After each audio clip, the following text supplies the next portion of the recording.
Hora de conversar com o Rodrigo Orengo, direto de Brasília. A gente começa com um daqueles assuntos que vem de Brasília que podem ter impacto imediato e direto na nossa vida. Envolve os juros do cartão de crédito e do cheque especial. Orengo, bom dia para você. Muito bom dia, Megali, bom dia a todos. E é uma proposta que é extremamente popular, né, Megali? Há consensos no Brasil e um deles é que realmente os juros no cheque especial, no cartão de crédito, são extorsivos, né? Mais de 300% ao ano.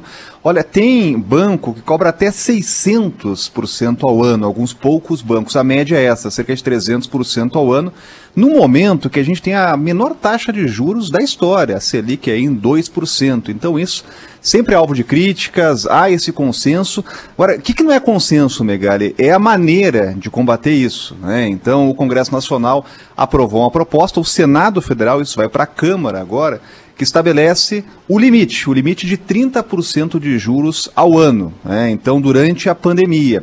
A justificativa é realmente para ajudar quem precisa recorrer a esse crédito e não está trabalhando, não está recebendo, né, para não sofrer demais nesse período de pandemia. Qual é o problema?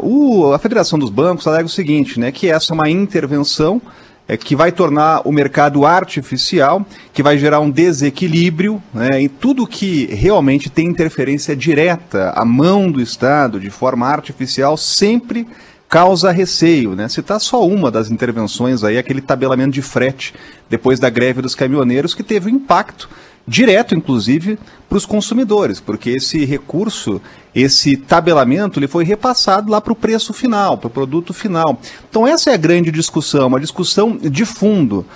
O que todo mundo acredita e todo mundo critica é que os juros são muito altos, né? A maneira de combater isso é que está agora no debate, né? Essa é a alegação da Federação dos Bancos, também do Ministério da Economia, que não concordou. Essa é uma matéria que foi aprovada sem o aval do governo, o governo orientou contra, o governo tentou criar uma alternativa, repassando para o Conselho Monetário Nacional.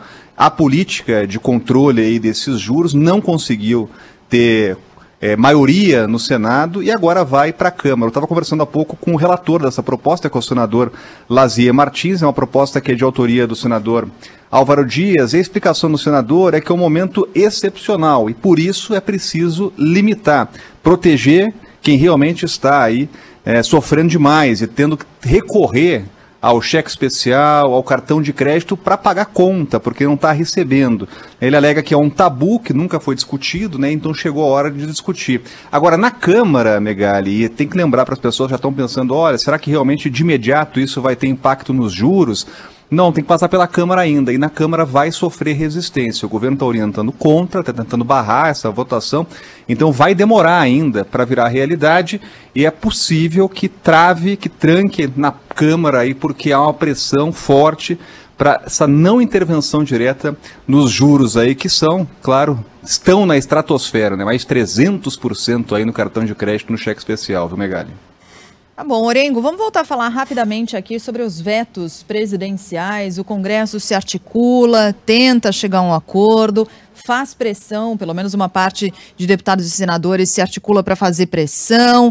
E agora a tendência de agendar sessões, né? Haverá necessidade de algumas para avaliar esses vetos presidenciais. A fila é longa de vetos, vai precisar priorizar.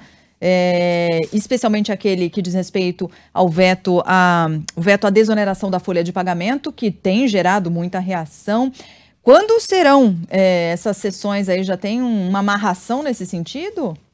Sheila, já tem um calendário estabelecido, semana que vem já começa a votação de vetos. O problema é o seguinte, tem mais de 38 vetos na pauta, então a saída definida aqui pelos parlamentares é limpar essa pauta, votar os primeiros vetos na semana que vem, para lembrar para o ouvinte, projeto que é aprovado pelo Congresso Nacional, o presidente sempre tem que dar a palavra final, desde que não trate aí de mudança da Constituição, mas projetos vão para a mesa do presidente, ele sanciona ou veta, e quando ele veta, a palavra final não é do presidente, a palavra final é do Congresso, e aí por isso que a gente fala aí na pauta desses vetos ou na deliberação, e aí os parlamentares têm que se manifestar e podem derrubar o entendimento do presidente, a decisão do presidente. Então, o caminho é o seguinte, primeiro 15 vetos, de 15 a 17, vão entrar na semana que vem, são aqueles vetos mais consensuais, sem muito apelo, sem muita repercussão. A ideia é abrir caminho para ir na outra semana, daqui a 2 semanas, finalmente, discutir esse veto que é tratado como mais importante, que é da prorrogação para a política de desoneração, né, para tornar e deixar o trabalhador mais barato, com menos encargos, menos impostos, até 2021.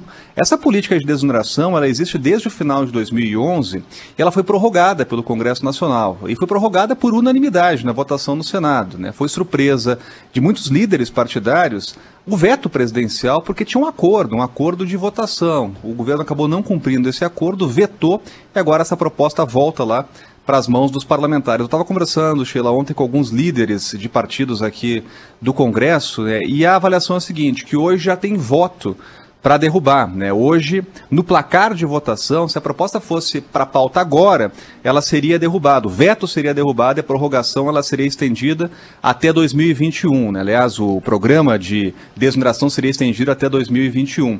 A questão é que o governo ganhou um prazo aí de pelo menos 2 semanas para fazer aquela negociação, aquele chega junto com parlamentares para tentar evitar que esse veto seja derrubado, né? Eu estava entre esses líderes que a gente conversou, o senador Major Olímpio, ele estava muito irritado aí com acordos que não estão sendo cumpridos pelo governo, isso está gerando uma reação negativa no Congresso Nacional, muitos parlamentares se sentindo traídos, e não só nessa política de desoneração.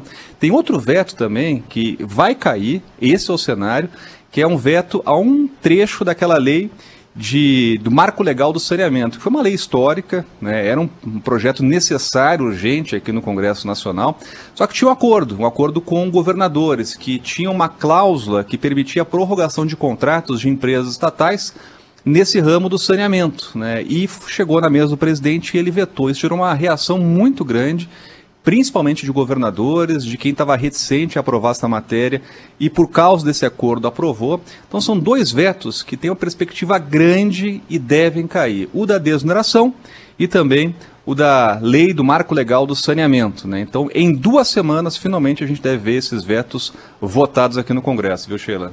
Orengo, para a gente encerrar, a ministra Carmen Lúcia pediu explicações e o Ministério da Justiça garantiu que não produziu nenhum dossiê contra servidores públicos.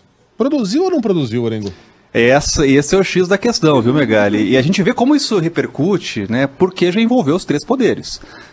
A justiça foi provocada pela rede, então o Supremo Tribunal Federal está cobrando respostas do Ministério da Justiça, né? É um órgão específico que é a Secretaria de Operações Integradas, né? Isso surgiu depois de uma reportagem do UOL, do jornalista Rubens Valente, que apontou que existia uma investigação sigilosa, né, que não estava vindo a público, de servidores, cerca de 600 servidores que tinham algum contato com aquele movimento chamado antifascista.